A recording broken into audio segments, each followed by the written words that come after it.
merci à vous d'être là, merci d'être aussi nombreux. Voilà, moi je m'appelle Alam Nousser et je suis vraiment heureuse de vous accompagner ce soir. Alors l'UMR organise, vous voyez, un temps d'information et d'échange et je vais vous donner le programme de la soirée. Après cette plénière, eh bien, vous pourrez assister à une conférence pédagogique financière et aussi participer à un atelier débat. Juste après, nous aurons un cocktail que nous pourrons partager pour échanger de manière un peu plus informelle. Et d'ailleurs, on vous propose une petite surprise, ça se passera à l'étage, et je vous en dirai un petit peu plus à la fin de cette plénière. Nous avons aujourd'hui cette plénière, l'idée c'est de revenir un peu sur le bilan de l'année 2024 et d'aborder aussi les perspectives pour l'année 2025. Donc je vais vous proposer d'accueillir chaleureusement, même très chaleureusement, Éric Jeannot, qui est le président de l'UMR. Et Éric Chancy, le directeur général de l'UMR. Merci à vous. Bonjour à tous et à toutes. Voilà, nous sommes ensemble environ 45 minutes. L'idée, c'est que vous puissiez bien évidemment poser vos questions, donc notez tout ce qui vous interpelle aussi pendant cette plénière. Et puis, bien évidemment, il y aura l'ensemble de l'équipe UMR qui pourra répondre à vos questions pendant le cocktail. Si vous avez des questions, n'hésitez pas. Alors, je vous propose de commencer avec bien évidemment quelques chiffres clés sur l'année 2024. Et pour cela, je vais donner la parole à Éric Jeannot. On le voit sur l'écran, vous avez à l'UMR 365 208 adhérents pour 9,4 milliards d'actifs sous gestion et plus de 130 collaborateurs. Et ça, c'est un chiffre qui est en nette progression. Expliquez-nous.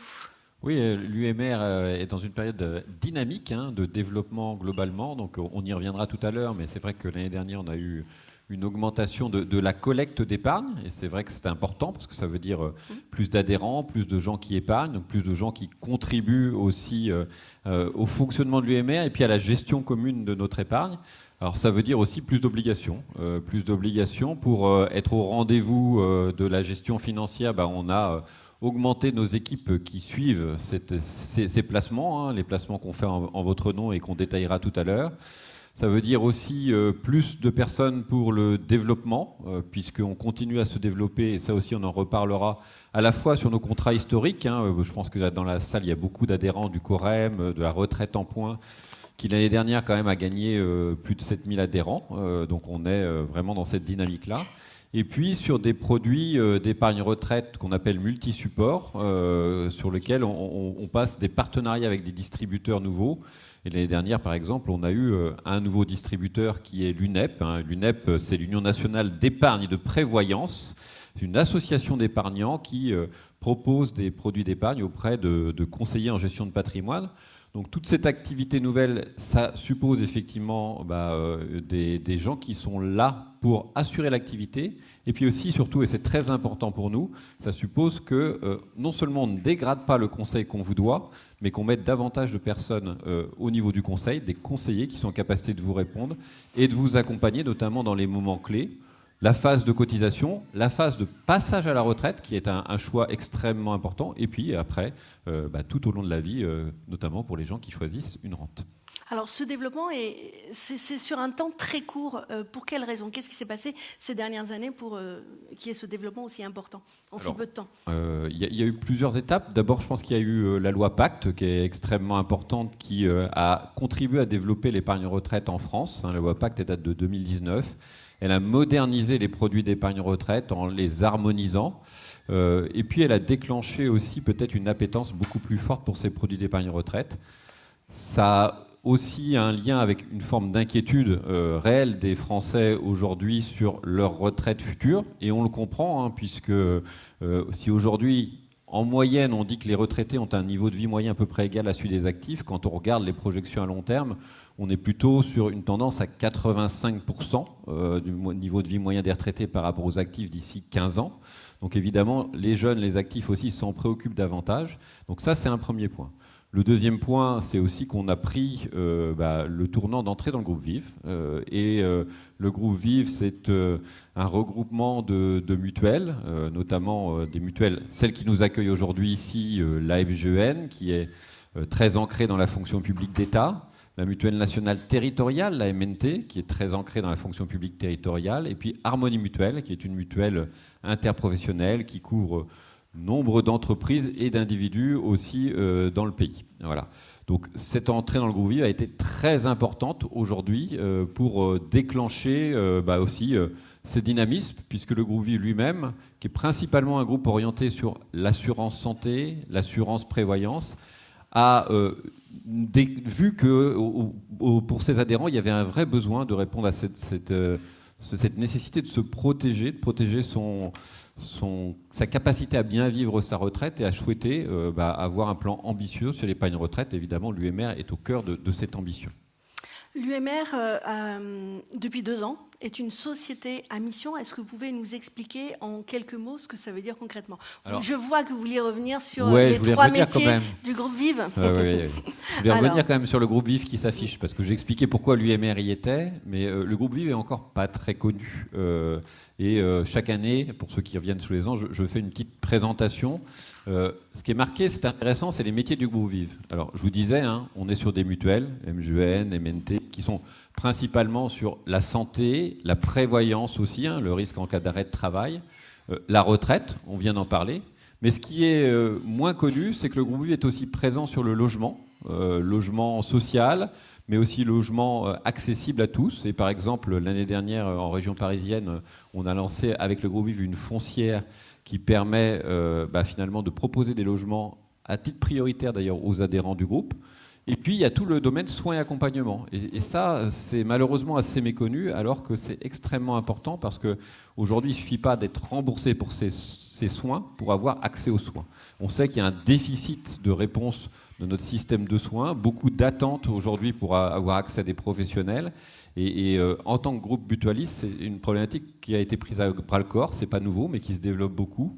Et je vous ai juste noté quelques chiffres, mais je crois que c'est encore à faire savoir. Par exemple, Vive, au travers de Vive 3 Île-de-France, c'est aujourd'hui 54 établissements sur l'Île-de-France, avec 2435 collaborateurs. Ça va de l'aide à domicile, soins infirmiers, maisons de retraite, des EHPAD, des centres médicaux de réadaptation, des centres de premiers secours, centres dentaires notamment, mais aussi centres de recours, centres de santé tout simplement, accès à des spécialistes, du handicap, les magasins optiques et audio. Et on va rajouter à cela l'année prochaine les établissements MGN qui vont rejoindre, puisqu'on fait partie du groupe Vive, qui vont rejoindre cette entité-là. Et le groupe MGN en Île-de-France, c'est aussi 13 établissements et 1392 collaborateurs. Principalement aussi des centres médicaux et dentaires, celui de la rue Vaugirard, des centres effectivement de réadaptation aussi, des EHPAD, il y en a 4, et puis également des centres de santé mentale. Et on sait que la santé mentale, c'est un vrai problème dans notre pays aujourd'hui, qu'il y a un vrai déficit. Donc le groupe Vive, c'est tout ça. Donc 3 métiers, on l'a bien compris, même plusieurs, puisque vous avez détaillé santé, assurance, retraite, soins et accompagnement et le logement. Je reviens à la société à mission. Donc depuis 2 ans, l'UMR est société à mission. Est-ce que vous pouvez nous expliquer brièvement ce que ça signifie concrètement ? Alors, la société à mission, c'est aussi quelque chose qui est assez nouveau, qui est également né en 2019, aussi au travers de cette fameuse loi Pacte, qui a proposé pour que les entreprises qui le souhaitent inscrivent dans leur statut des missions qui vont au-delà de la simple recherche du profit, qui est normalement dans le statut principal d'une entreprise classique et capitaliste, le seul objectif qui est inscrit dans les statuts, quoi. Donc là, l'idée de la loi Pacte, c'est de dire, si vous pensez, et comme d'autres entreprises, mais contribuer davantage à certains éléments qui font, qui apportent des bénéfices à des gens dans la société, à différentes personnes autour de vous, à différentes entreprises, il faut l'indiquer et l'expliciter. Alors ça passe d'abord par la déclinaison d'une raison d'être qu'on affiche partout sur nos supports. Je ne l'ai pas affiché ici, mais j'ai peur de ne pas la savoir de par cœur en plus tout d'un coup. Donc ensemble, préparons notre retraite au travers d'une épargne responsable, pour contribuer au mieux vivre demain. Mais je ne suis pas dans l'ordre là. Alors, il y a des collaborateurs ici. J'ai les éléments, mais je ne l'ai plus dans l'ordre. Voilà, c'est le trouble, je ne l'ai pas noté. Mais l'idée globale est de se dire vraiment à quoi on sert. Et aujourd'hui, on sert, nous, effectivement, uniquement à ce que les gens préparent bien leur retraite. au travers d'une épargne qu'on gère de manière responsable, et on y viendra, hein, et effectivement, en essayant d'apporter le service et l'accompagnement qui permet à chacun de mieux vivre demain sa retraite. Derrière ça, on a pris quelques engagements qui sont inscrits dans nos statuts. Ces engagements, ils portent aussi bien sur la façon dont on répartit la valeur, l'excédent, les créations de richesses qu'on fait dans l'entreprise, hein, de façon à ce qu'effectivement ça soit notamment principalement orienté vers le développement du service, le développement des besoins de nos adhérents, la réponse aux besoins de nos adhérents. Il y a aussi un objectif qui est extrêmement important, qui est justement de contribuer à ce qu'au travers de nos investissements, on favorise plutôt les entreprises qui vont participer à améliorer la société demain, soit dans le domaine du vieillissement de la population, soit dans le domaine de l'environnement. Et puis, il y a des objectifs aussi qui ont trait à notre capacité à bien répondre aux évolutions sociétales. On sait qu'aujourd'hui, on fait face à un pépi boom qui se transforme un peu en mur pour la société française, puisqu'il ne faut pas être grand clair pour faire un calcul simple et se rendre compte que tous les gens qui sont nés après-guerre, en 47, 48, au début du baby-boom, si on fait plus 80 ans à partir de 2027-2028, ils vont entrer dans un âge où on est encore des fois en pleine forme, mais on a plus de vulnérabilité. Et donc, quelle solution on apporte par rapport à ces problématiques-là du vieillissement de la population, de l'augmentation de l'espérance de vie, qui est plutôt une bonne nouvelle?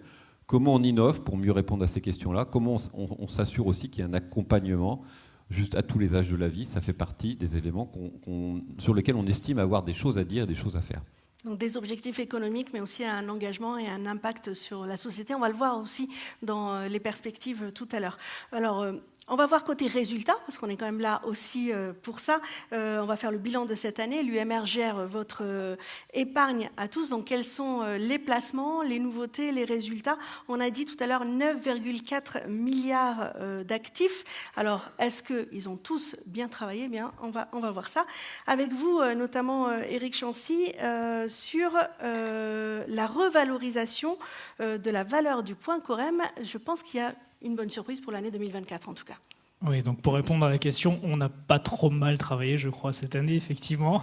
Vous avez beaucoup engagé au service des adhérents, donc là on va voir si ça marche. Avec des belles performances financières, qui sont sur le Corem, on en a parlé, qui est le produit en point, qui est le vaisseau amiral de l'UMR, des performances qui sont de l'ordre de 4,3% par an en moyenne, depuis 20 ans.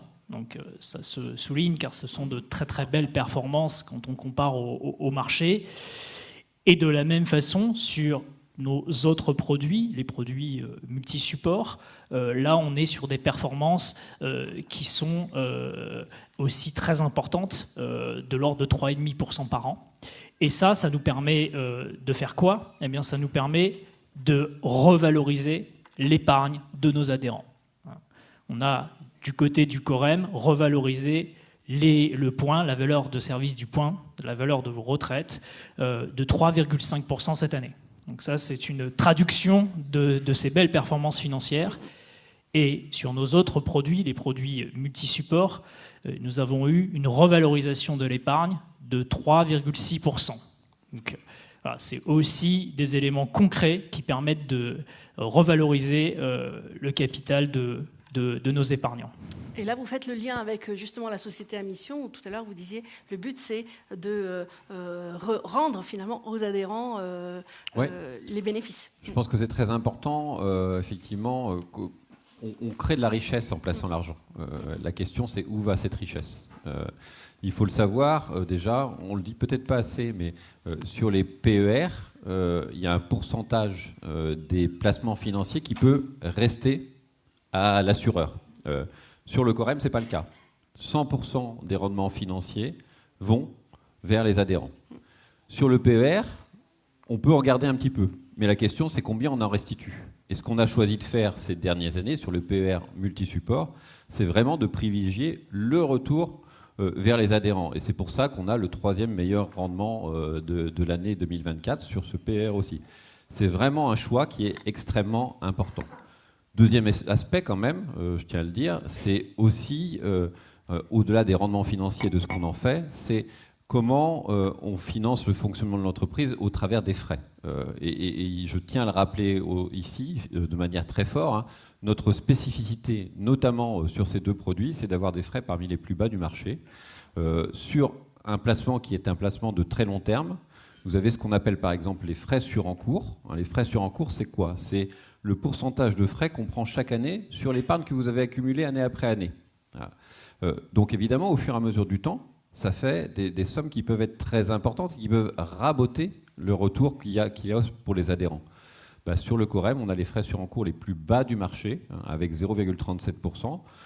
Sur d'autres PER ou assurance vie, vous pouvez être au double, voire au triple de ce niveau-là. Et évidemment, sur les années, petit à petit, ça veut dire que une partie de ce qui devrait vous revenir reste aux mains de l'assureur. Ce n'est pas du tout notre politique, c'est un engagement de la société à mission.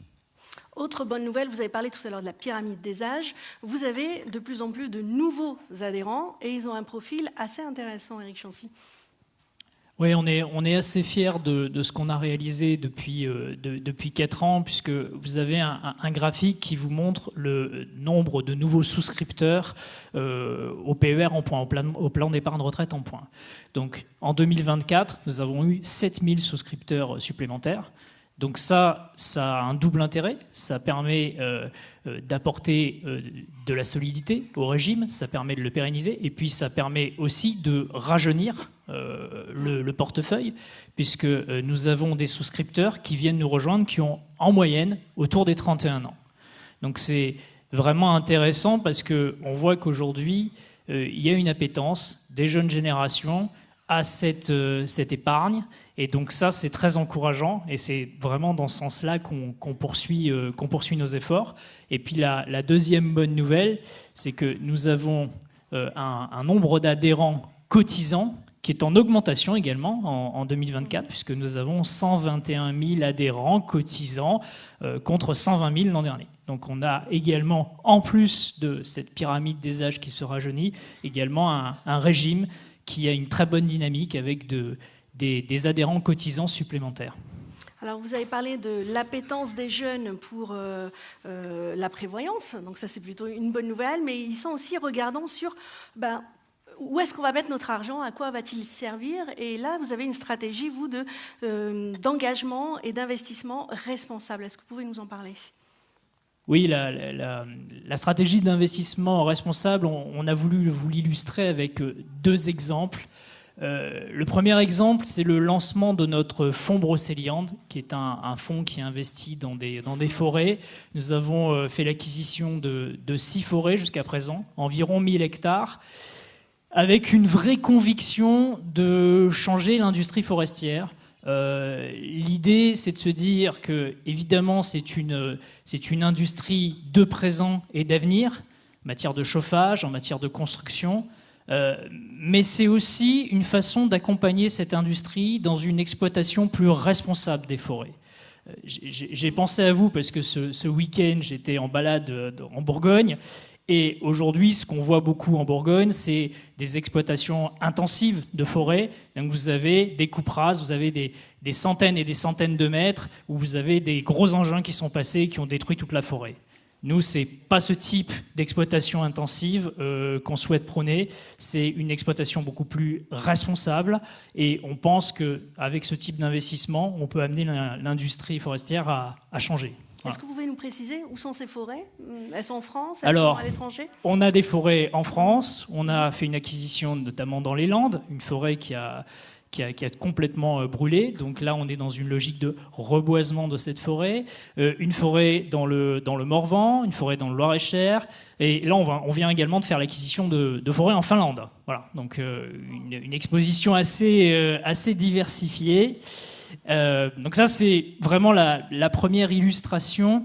Et puis la deuxième, qui est alors totalement différente, mais aussi très intéressante, c'est notre fonds Corem IMO. Alors qu'est-ce que c'est ? C'est tout simplement l'investissement dans des biens en viager, c'est-à-dire qu'on vient faire l'acquisition en viager de biens détenus par des retraités, ce qui permet à des retraités de retrouver un peu de liquidité à travers le capital qu'on va leur verser. Et puis le deuxième volet de cette opération, c'est de leur offrir aussi un meilleur confort de vie, puisque nous prenons en charge une partie des frais de rénovation énergétique à hauteur de 50 ou 60% selon les cas de figure. Et donc ça permet d'un côté d'apporter de la liquidité aux retraités et de l'autre d'améliorer le confort pour rester chez soi pendant sa retraite. Donc voilà, c'est deux illustrations de cet investissement responsable. Un mot, Éric Janot, là aussi, ça illustre complètement la société à mission. C'est choisir où est-ce qu'on investit. C'est une évidence, je parlais de nos objectifs statutaires. Le deuxième, on l'a dit, c'est autour des investissements qui préparent l'avenir, qui préparent le mieux vivre demain. On sait tous qu'on aura besoin de ces poumons verts que sont les forêts demain. On aura besoin de forêts bien gérées. Donc on y investit et en même temps, évidemment, on s'assure que ça permette d'avoir un rendement régulier au travers de l'exploitation du bois, mais pas en cherchant le rendement à tout prix, puisque ça serait en défaveur, sur ce type d'investissement en tout cas, de l'objectif globalement de protection de la nature et de contribution au changement d'environnement. Après, si on cherche du rendement beaucoup plus fort, on va aller sur d'autres types d'investissements, plus traditionnels, autour d'actions, etc. notamment. Et puis le deuxième, on parlait d'innovation par rapport au bien vieillir, je vous parlais de la question de la perte d'autonomie, du grand âge. On a cette question derrière de vouloir vieillir à domicile, qui est le souhait principal des Français.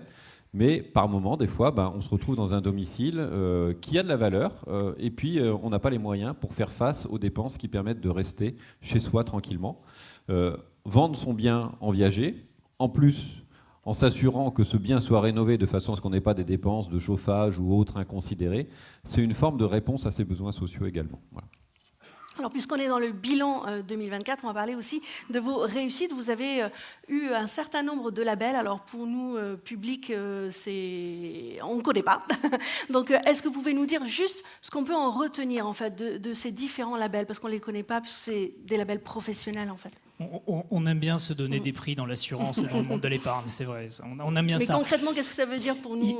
Il y a trois types de récompenses dont on est assez fiers pour vous décrypter les éléments. La première récompense, elle va saluer la qualité de conseil apportée par nos conseillers à nos adhérents. Donc ça, c'est un point important, c'est le fameux label meilleur conseil épargne. Le deuxième prix qu'on a mis sous la rubrique produits va lui plutôt consacrer le couple performance-frais de gestion dont on parlait tout à l'heure. Ça veut dire que nous avons des produits qui ont à la fois des très bonnes performances financières avec des frais de gestion parmi les plus bas du marché. Et donc c'est ces deux éléments qui font que votre épargne va grossir dans le temps. Et puis enfin, un troisième élément qui vient saluer notre solidité financière, qui est la notation par une agence de notation Fitch qui a noté l'UMR A+. Donc ça veut dire qu'on reconnaît la grande solidité financière de l'UMR qui est capable effectivement de faire face à différentes crises, d'avoir une solidité, une surface financière qui nous permet effectivement d'assurer la pérennité de votre épargne dans le temps. Voilà. Très bien, alors on va passer aux perspectives 2025. On a un contexte d'actualité qui est assez morose, je dirais même anxiogène, que ce soit l'élection de Donald Trump aux États-Unis, la guerre en Ukraine qui s'enlise, le réarmement de l'Europe, enfin voilà, tout ça, est-ce que ça a un impact, on va dire, direct ou même indirect sur notre épargne, et surtout sur la vôtre, puisque vous faites le choix de vous engager auprès de l'UMR. Comment est-ce que vous avez ça en tête et qu'est-ce que vous faites ?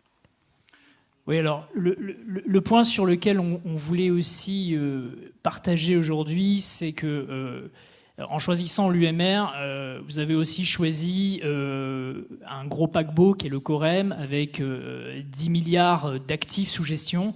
Et ces 10 milliards nous permettent d'avoir une allocation extrêmement diversifiée en actions, en obligations, en immobilier, en infrastructure, en investissement dans des entreprises locales. Et donc ça nous permet d'avoir une vision de très long terme et finalement d'être très résilient aux chocs conjoncturels qu'on peut voir.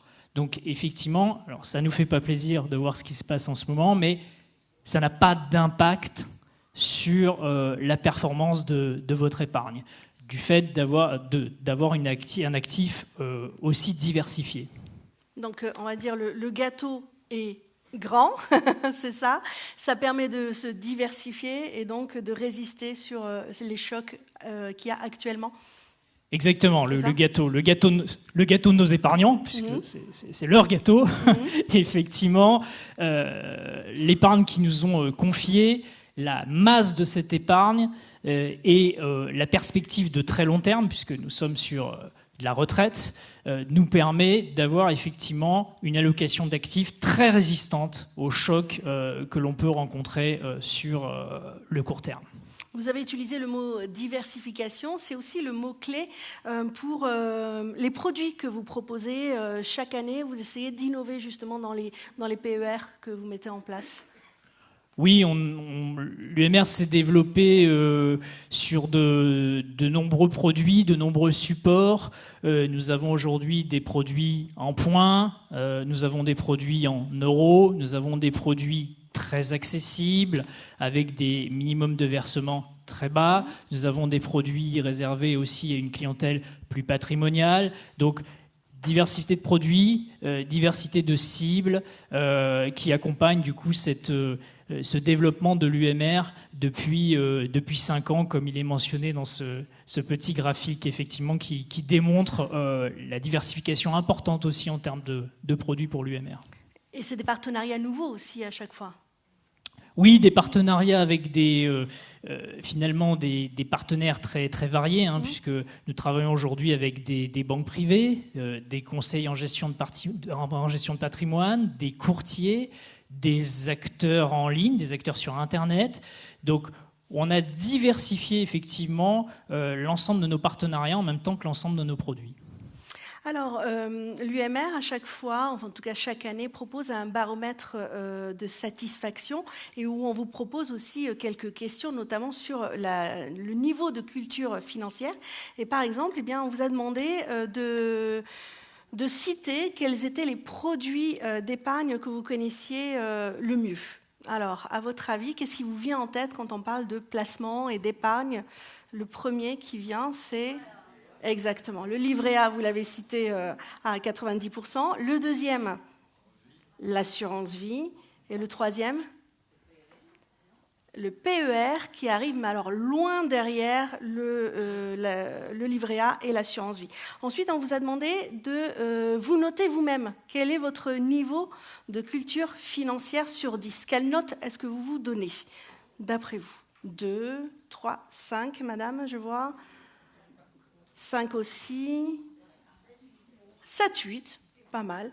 Donc on est à une moyenne de 5,6. Donc ça ne fait pas beaucoup. 5,6, justement, il y a un sentiment de besoin plutôt de culture financière. Qu'est-ce que vous faites, vous, justement, pour essayer de pallier à ça et d'amener vos adhérents à mieux comprendre les produits auxquels ils souscrivent?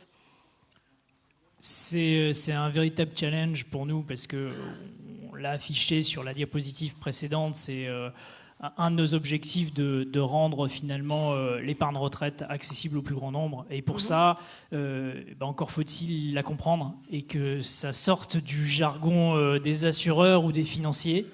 Et donc c'est un défi de démocratiser le fonctionnement de nos produits, comment sont placés votre épargne, comment fonctionnent les frais de gestion, on l'a expliqué simplement tout à l'heure, et c'est vraiment cette pédagogie qu'on souhaite mettre de plus en plus en avant, en simplifiant nos différents supports qui sont à destination de nos adhérents. Vous avez quelques exemples sous les yeux, à travers la simplification de nos notices, des différents livrets, des contenus pédagogiques, des vidéos pédagogiques qui sont adressées aux adhérents, et puis également un ensemble de conférences aussi. Je pense que notre réunion de ce soir va aussi dans ce sens, d'apporter plus de transparence, plus de pédagogie. Et donc c'est vraiment cet effort-là, parce qu'on est persuadé que ça permet déjà de satisfaire nos adhérents, et puis ça permet aussi d'embarquer les jeunes générations qui parfois ont des doutes sur ce type de support. On a parlé tout à l'heure, on a vu que c'était peut-être pas le plan d'épargne retraite qui apparaissait tout en haut de la pile. Et donc, on a une vraie conviction autour de ce produit, on a une vraie conviction autour de la performance financière, mais à nous aussi de l'expliquer simplement, peut-être plus simplement. Et c'est ce que nous essayons de faire à travers ces différentes initiatives qu'on va continuer, qu'on va intensifier dans les années à venir. Et d'ailleurs, il y a un atelier débat et une conférence pédagogique à suivre, et ça va dans ce sens-là. Je voudrais quand même rassurer les gens dans la salle. Le niveau de culture financière, c'est à peu près le même qu'on a dans l'ensemble du pays en France. Oui, c'est voilà. Mais c'est vrai que c'est une vraie problématique parce qu'on incite aujourd'hui les gens à faire des choix financiers et du coup, par peur et par méconnaissance, ils vont, comme on le disait, principalement sur le livret A. C'est très bien le livret A, c'est très important. Mais ce n'est pas du tout, effectivement, un produit qui est adapté, par exemple, à la préparation de la retraite. C'est adapté à répondre aux coups durs, aux besoins qu'on peut avoir, éventuellement d'aider un proche ou quelque chose comme ça. Mais ce n'est pas fait dans la façon dont c'est créé et donc dans les rendements que ça génère, dans la possibilité de sortie aussi pour préparer la retraite. Et je pense qu'on a un vrai enjeu globalement, nous, pour mieux faire comprendre nos produits au fur et à mesure du temps. Et puis, effectivement, il y a un vrai enjeu dans notre pays pour comprendre que on épargne beaucoup dans notre pays. On est un des pays où on a le plus fort taux d'épargne, 18% de taux d'épargne, mais que cette épargne, elle a du sens vraiment si on sait bien l'utiliser en fonction de ses besoins qui peuvent changer en fait au fur et à mesure du temps. Je vois certains d'entre vous qui ont la petite plaquette bleue, justement. Voilà, ça, c'était un événement. C'était le premier que vous organisiez. C'était le 6 mars dernier, dédié aux femmes et à l'épargne retraite. Pourquoi cet événement? C'est dans ce sens-là, toujours de pédagogie, et pourquoi c'est totalement dans ce sens-là. Et Eric l'a mentionné en parlant du livret A. On s'est penché sur le comportement des femmes en matière d'épargne et on voit qu'il y a un enjeu de mobiliser de l'épargne bancaire, sur des livrets A notamment, pour aller le repositionner davantage sur la préparation à la retraite. Alors, on ne dit pas qu'il faut arrêter de placer son argent sur des livrets A, on dit qu'effectivement, il faut diversifier son patrimoine, mais si on est dans une logique de long terme, de préparation à la retraite, le livret A n'est pas forcément le bon support. Et donc, c'est cette pédagogie-là qu'il faut apporter, et notamment aux femmes qui ont un taux d'épargne bancaire très important. Et donc l'enjeu de cette conférence, c'était aussi de voir comment on arrive à franchir le pas, comment on arrive à transformer l'essai pour finalement aller sur une épargne plus financière, plus de long terme, qui offrira aussi des rendements financiers supérieurs et qui permettra de mieux préparer sa retraite. Alors c'est un enjeu économique, c'est aussi un enjeu de société. Alors c'est un vrai enjeu de société, on le sait dans notre pays, effectivement la retraite des femmes est encore très inférieure à celle des hommes, notamment parce que il y a des arrêts plus importants en cours de carrière pour élever les enfants, mais pas simplement, des métiers qui amènent aussi souvent des parcours un peu plus heurtés, même si c'est en train de changer. Mais en règle générale, si on enlève les dispositifs, notamment de réversion, on a une retraite des femmes qui est 30% inférieure à celle des hommes. Donc, évidemment, les inciter davantage à se projeter dessus, sur cette question du temps long et de la retraite, c'est extrêmement important. Et puis, se dire aussi qu'à un moment donné, il peut y avoir des changements dans la vie, y compris des séparations, des divorces, et que un couple qui compte effectivement sur la solidarité au moment de la retraite, ça peut, à un moment donné, être une position de faiblesse pour celle qui a eu une carrière plus heurtée parce qu'elle a sacrifié aussi la famille et qu'elle se retrouve au moment où elle est dans la position de percevoir sa retraite avec une petite retraite et peut-être plus l'appui de la personne parce qu'on a aujourd'hui un divorce sur 2. Donc tous ces éléments-là, c'est des éléments qui sont à prendre en compte et qui ne sont pas encore assez réfléchis dans notre société au moment où on constitue son épargne, également au moment où on la liquide.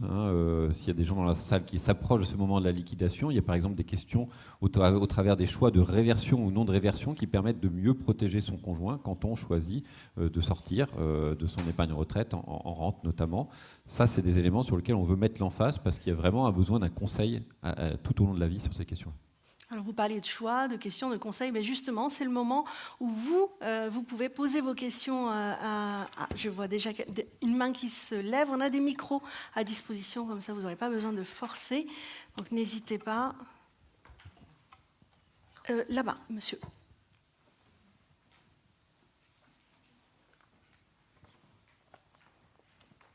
si vous voulez bien vous présenter avant Merci, votre oui. question. Patrick Chauvet, par rapport à un débat dont on entend beaucoup parler en ce moment, est-ce qu'on peut dire que l'UMR finalement propose une forme de retraite par capitalisation ? Alors, pour tout vous dire, j'étais cet après-midi dans une conférence sur les retraites organisée par la chaire Transition démographique, Transition économique, qui est une chaire de Paris-Dauphine qui travaille sur les questions de long terme. Et on m'a demandé d'intervenir sur une table ronde où on parlait de la retraite par capitalisation, dont on parle beaucoup actuellement en France. D'une certaine manière, les gens qui étaient autour de moi disaient il faut une retraite par capitalisation parce qu'il y a le problème dont on évoquait tout à l'heure, probablement de baisse du pouvoir d'achat des retraités futurs du fait des difficultés qu'on a dans notre régime de retraite. Et il faut une retraite par capitalisation parce que, d'une certaine manière, si on regroupe l'épargne des individus, on pourra, en gérant à faible coût et en diversifiant les placements, comme le disait Eric tout à l'heure, créer davantage de rendement et davantage de revenus. Alors, effectivement, ça ressemble beaucoup au Corem, par exemple. Donc c'était une de mes réponses. Moi, je dis, mais ça, on sait le faire. On sait le faire au travers des processus de retraite en points. On sait le faire aussi au travers des produits multisupports. Ce qu'il faut le dire, ces produits multisupports, ils ont ce qu'on appelle, alors c'est un peu technique, mais une gestion pilotée qui fait que on prend plus de risques, donc on a plus de rendements diversifiés quand on est jeune, et petit à petit, quand on se rapproche de la retraite, on a des rendements sécurisés. Mais par contre, ce sont des choix individuels chez nous. Il y a aussi toute la partie des PER qui sont collectifs, qui sont liés aux entreprises, qui se rapprochent aussi. Pour autant, ce ne sont pas des régimes collectifs obligatoires comme certains voudraient les amener demain. Moi, je trouve que c'est bien que la réflexion ait lieu. Mon point de vue, c'est quand même qu'il faut faire très attention à la mise en place de ce type de régime complémentaire obligatoire, parce qu'évidemment, on tient beaucoup à la répartition de notre pays, il faut la consolider. Et aujourd'hui, on est dans une phase tout de même où, d'une certaine manière, on est déjà devant le mur.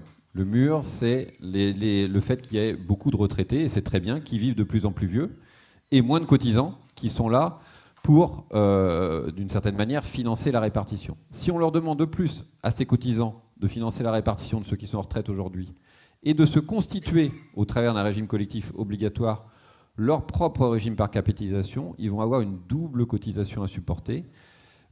C'est quelque chose qui est quand même assez délicat aujourd'hui. Donc, le débat doit s'ouvrir justement pour réfléchir à tout cela, mais en attendant qu'il y ait des options politiques d'un côté ou de l'autre, le choix individuel d'épargner pour sa retraite, et si possible de manière collective, en faisant aussi attention, en s'impliquant dans la gestion et dans les choix de son organisme, je trouve que c'est une bonne alternative.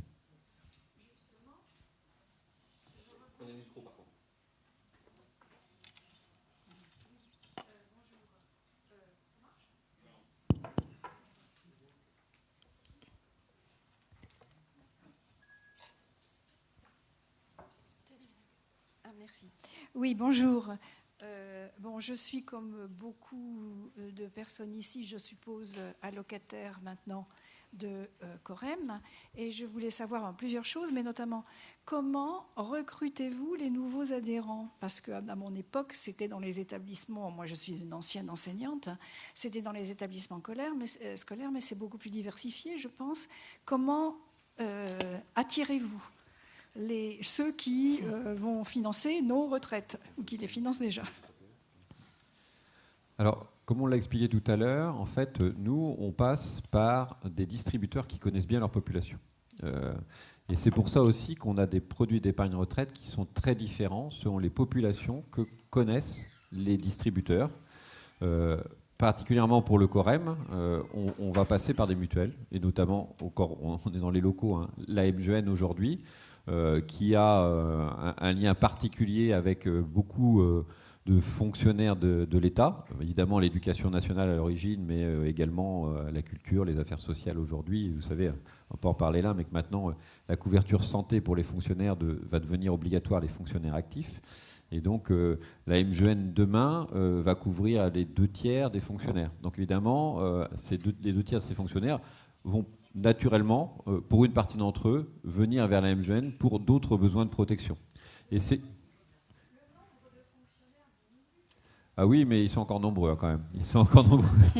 Ils sont encore nombreux. Ils ne muent pas dans toutes les professions non plus. Donc il y a quand même voilà, un remplacement des fonctionnaires qui fait qu'il y a une partie importante hein, de gens qui sont en plus avec des besoins importants vers la retraite parce que malheureusement le pouvoir d'achat des fonctionnaires au fur et à mesure des années, du fait d'une revalorisation du point de la fonction publique, c'est un peu amenuisé, ce qui joue aussi sur les pensions de retraite. Donc c'est une vraie problématique et beaucoup de jeunes y sont sensibilisés.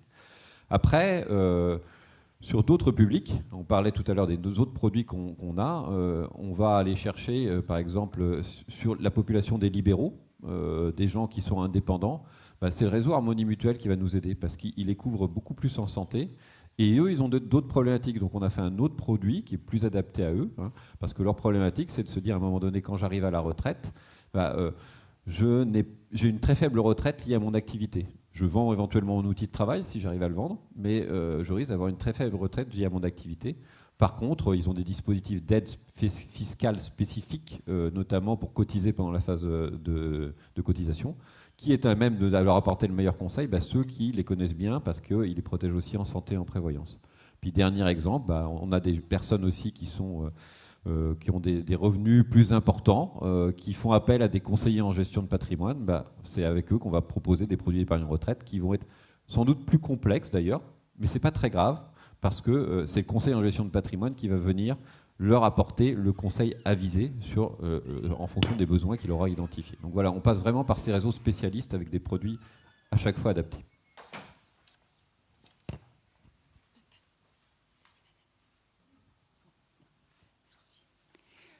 Pour ce qui en est du Corem, qu'en est-il du taux de couverture qui en 2022 était si faible que le point a baissé de 12,6%?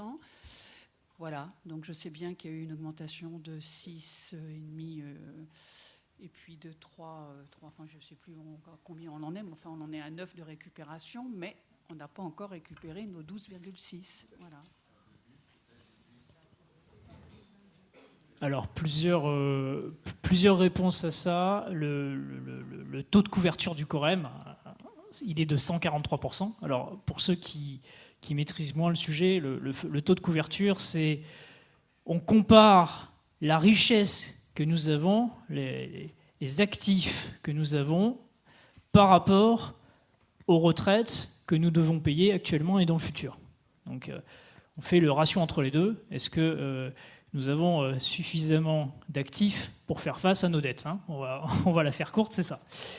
Aujourd'hui, le ratio est de 143%. Donc ça veut dire que nous avons un surplus d'actifs par rapport à la dette, c'est-à-dire les retraites que nous devons payer. À quoi il sert ce surplus? Il sert à encaisser des chocs. Donc aujourd'hui, ce surplus, il permet de voir venir, par exemple, on rejoue des crises. On a rejoué... la crise de 2020 avec des taux d'intérêt qui étaient extrêmement bas et qui étaient même négatifs, effectivement, qui sont entrés en territoire négatif. Et donc, plus les taux sont bas, plus nos provisions explosent dans nos comptes. On a rejoué également la crise financière, la crise systémique de 2008, que vous vous en souvenez certainement. Et aujourd'hui, le niveau de couverture des engagements du Corem permet de passer l'ensemble de ces crises sans remettre en question le paiement des rentes futures, tout en intégrant des trajectoires de revalorisation annuelle de la valeur du point. Effectivement, vous avez cité la revalorisation de 3,5%, 6% l'année précédente.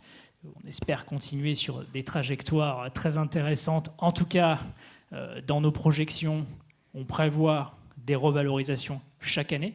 Donc aujourd'hui, le taux de couverture est suffisamment robuste pour prévoir des revalorisations annuelles du point de retraite et également passer tout un ensemble de crises, comme nous demande d'ailleurs de le faire le régulateur, hein, puisque l'autorité de contrôle prudentiel est très attentive à la solidité de ce régime, évidemment, comme tout régime de ce type, comme tout régime branche 26. Et donc, on doit passer certaines crises pour montrer patte blanche et rassurer le régulateur. Donc voilà, aujourd'hui, un niveau de couverture très important qui permet d'assurer la robustesse et de voir venir en termes de revalorisation également. C'est très important cette question, hein, pour ceux qui connaissent effectivement l'histoire. Hein, on a hérité au travers du Corem d'un régime qui n'était pas entièrement provisionné au démarrage et du coup on n'a pas pu éviter les à-coups. Et on a eu des questions sur la solidité. Donc tout le travail qui a été fait ces dernières années, c'est d'assurer, la solidité du régime. La première chose qu'on vous doit, c'est que si vous vivez jusqu'à 100, 115, 120 ans même, on puisse être là pour vous payer les rentes. Hein. Donc c'est comme ça qu'on fait les prévisions. La deuxième chose, on apprend l'histoire, et c'est pour ça qu'on rejoue effectivement les crises, comme le disait Eric, c'est qu'effectivement, il faut éviter les à-coups. On en a eu, il faut les éviter à l'avenir. Donc avec 140%, on peut se dire qu'on évite les à-coups. Voilà. Et la troisième chose, c'est d'avoir plus de régularité dans les revalorisations. C'est là-dessus qu'on travaille. Donc on va rattraper les 12,6%, et puis après, on continuera à revaloriser régulièrement.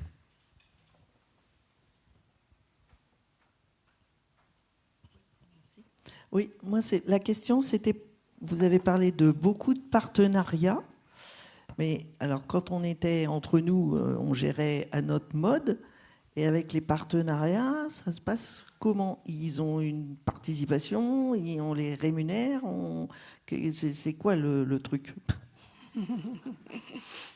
Oui, avec les partenaires, il y a un partage de valeur, effectivement, c'est-à-dire que les frais de gestion sont partagés entre l'UMR et les partenaires, c'est normal, hein, il faut rémunérer l'effort de commercialisation, hein, le partenaire, les conseillers en gestion de patrimoine, les banques privées qui viennent distribuer nos produits ont des coûts informatiques, des coûts de masse salariale, des coûts d'organisation.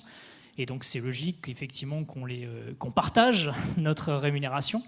Mais le point sur lequel on est très attentif, c'est la facture qui est adressée au client, à l'adhérent.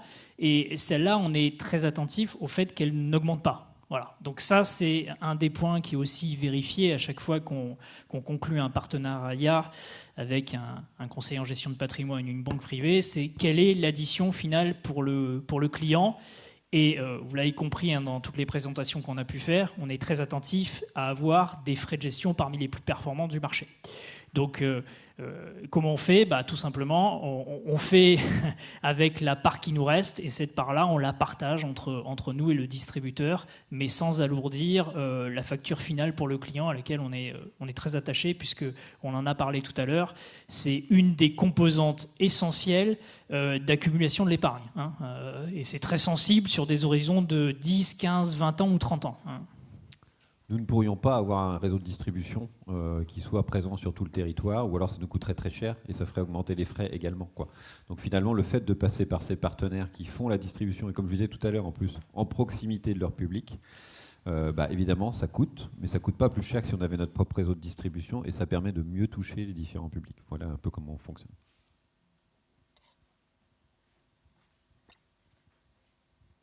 Là-bas qui avait le micro d'abord. Ouais. Bonsoir, Bernard Sarnion. Je voulais vous demander si vous avez l'autorisation ou l'interdiction de rêver ou de faire des cauchemars sur des tentatives du genre l'euro numérique, les crypto-monnaies ou les devises. Alors dans nos placements, peut-être. Il n'y a pas aujourd'hui d'investissement dans les crypto-monnaies prévues, sauf si notre grand Manitou déplacement me contredit. Je le vois faire un signe négatif de la tête. Donc non. On n'a pas prévu de se lancer là-dessus. On reste sur une allocation diversifiée, comme on en a parlé tout à l'heure, mais on reste sur de l'obligation, de l'action, de l'infrastructure, de l'investissement dans des entreprises non cotées, des forêts, c'est ce qu'on a peut-être de plus exotique. Voilà, mais pas de crypto-monnaie, non. Et puis on est aussi très surveillé par rapport au type de placement qu'on fait. On parlait de l'autorité de contrôle, hein. On a des obligations qui dépendent aussi des réglementations européennes. Donc on est dans un cadre de placement assez classique, avec la volonté de les diversifier, de trouver le bon équilibre entre la solidité, le rendement et puis la responsabilité. Une dernière question. Je ne suis pas Monsieur sûr que les crypto-monnaies soient très responsables d'ailleurs entre eux. Allez-y. C'est bon, je peux là? Oui. Bonjour. Monsieur Martinez, donc voilà. J'avais quelques questions. En réalité, j'en ai deux. Vous avez parlé tout à l'heure du P sur C de 143%. Finalement, j'aimerais en savoir plus, si vous avez les données, à savoir, sur un produit comme le Corem, combien y a-t-il exactement de cotisants et combien y a-t-il d'allocataires, pour avoir une idée un peu du rapport des choses. Et puis, deuxièmement, si c'est possible aussi, combien, entre guillemets, récoltez-vous en termes de cotisation et combien, toujours, dans le même sens, versez-vous en termes de prestations, tout cela en monnaie sonnante et trébuchante.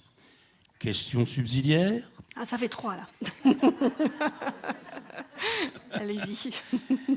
Il existe un produit, certes ancien, dont on parle très peu, mais les anciens doivent le connaître, puisque c'était le CREF qui le proposait. Il s'agit du R1. Vous expliquerez ce que cela veut dire, mais il se trouve quand même que ce R1 pose une question, puisque nous bénéficions de prestations liées au R1. Or, il n'y a plus de cotisants. Merci. Juste, ça me permet, je vais laisser Eric répondre aux questions techniques éventuellement, mais juste, il faut rappeler par rapport à ta question, ce qui est très important, c'est qu'on n'est justement pas dans un régime de répartition. C'est-à-dire, on peut, et quand on fait les simulations qu'on faisait tout à l'heure, arrêter toute cotisation demain. Et quand on dit qu'effectivement on a 143%, ça veut dire qu'avec ce qu'on a dans les caisses, on est en capacité de verser toutes les rentes sur lesquelles on s'est engagé. C'est ça que ça veut dire. C'est les capitaux, l'épargne que vous avez accumulée et dont on projette la gestion, elle nous permet de couvrir toutes vos rentes, même s'il n'y a plus aucun cotisant demain. Déjà, c'est ça. Et puis après, je laisse... Oui, je vais essayer de remonter les questions, si j'en ai pas oublié. Sur le R1, ce qu'il faut avoir en tête, c'est effectivement c'est un régime fermé, donc il n'y a plus de cotisations nouvelles, puisque ça a été aussi un choix de fermer ce régime. Mais comment sont finalement payées les rentes ? Parce qu'il n'y a plus de rentrée d'argent et il faut bien payer les rentes. On l'a compris, jusqu'au dernier retraité. Et donc pour ça, eh bien, il y a un calcul mathématique qui a consisté à regarder, adhérent par adhérent, le montant de retraite qui lui sera versé, prévisionnel. Ça repose sur des calculs, notamment des tables de mortalité, qui sont des tables nationales. Et donc, on fait l'addition finalement de toutes les dettes, de toutes les rentes que l'on va devoir payer jusqu'au dernier souffle du dernier rentier. Et donc ça représente sur le régime R1 1 milliard à peu près de rentes à verser jusqu'au décès du dernier rentier. Et face à ce milliard de dettes, eh bien, nous avons les actifs qui permettent de faire face. Sans même attendre de cotisations nouvelles, nous avons les actifs qui permettent de faire face à ces paiements de retraite futures. Donc voilà, c'est le principe de la capitalisation, c'est-à-dire que nous avons dans les caisses l'argent pour faire face à l'ensemble des rentes qu'on va décaisser dans le futur. Donc voilà, ça c'est pour c'était la dernière question. La dernière.